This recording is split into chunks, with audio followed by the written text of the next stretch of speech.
Hey everyone, Sky here to discuss 47 Meters Down Uncaged, starring Sophie Nélisse, Corinne Fox, Brienne Tijoux, Sistine Rose Stallone, and John Corbett and Nia Long, and directed by Johannes Roberts.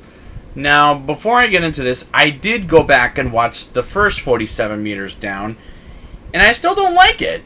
And I got my video blocked because, I guess, copyright issues?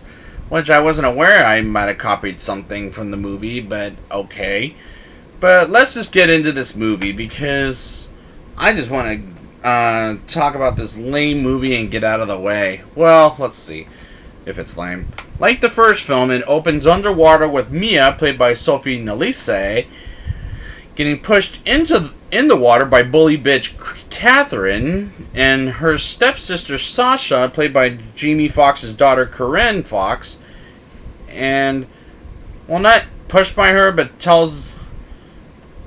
just sees it, and is it wrong for me to say that Catherine is the biggest bitch in this movie? Sasha's friends Alexa, played by Brienne Tijoux, forgive me if I said that wrong, and Nicole, played by Sylvester Stallone's daughter, Sistine Rose Stallone, with Sasha just stand there and watch. And I don't like the bully bitch Catherine, and I don't like the four girls we're following in this movie because their acting is just horrible. Just horrible. I only like two characters in this movie. One is Jennifer, played by Nia Long, who is what a waste of talent because she's barely in this movie. And Grant, played by John Corbett, and his acting is bad here. I mean, they're all this bad, but I like watching Nia Long and John Corbett, so that was a plus.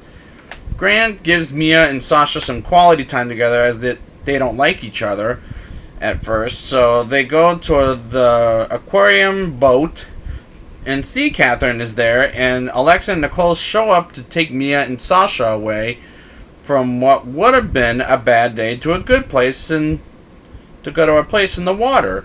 Alexa knows of because it's where Grant's and his two workers named Carl and Ben are working at, and I feel like that's a bad idea for so many reasons. But without that,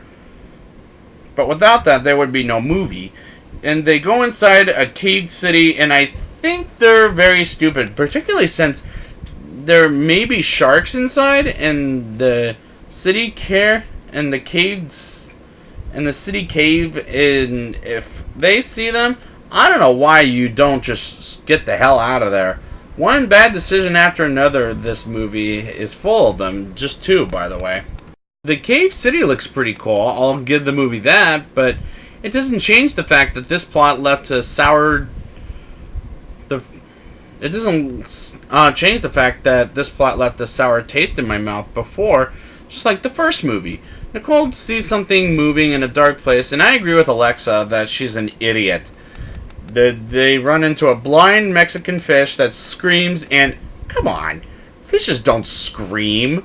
So that bothered me quite a bit, and again, Nicole is an idiot. Then Mia finds Ben, and I thought they were at the other side of town, and a great white shark appears, which was kind of a nice jump scare. This movie made me jump maybe a few times, and I like that in a horror movie, especially one that's PG-13 rated. They get trapped in a pocket airspace in the water, and Mia hears music coming from where Carl is working, and a shark comes and kills him, and I didn't care at this point because I barely knew him in the first place. Grant finds Mia, and they get Sasha, Alexa, and Nicole from the pocket airspace in the water, and they find a way to get out of the water, and Nicole is so stupid she had to climb out while Alexa is climbing out of because of sharks appearing out of the blue. So Nicole and Grant die, but I'm not sure if Alexa is alive at this point. And I was very confused. No.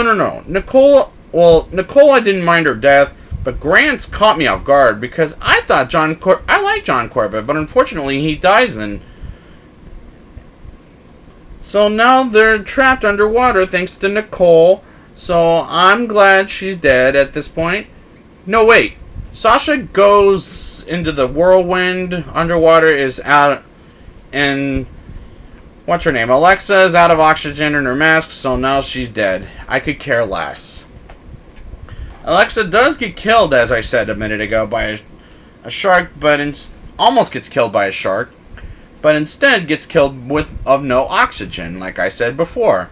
And Mia finds Sasha and gets to the other side of the ocean, and they get out of the underwater, and Mia almost dead by underwater, but fortunately she made it out, and they get out, and they get air to breathe when they get out of the water and swim towards the shark aquarium boat.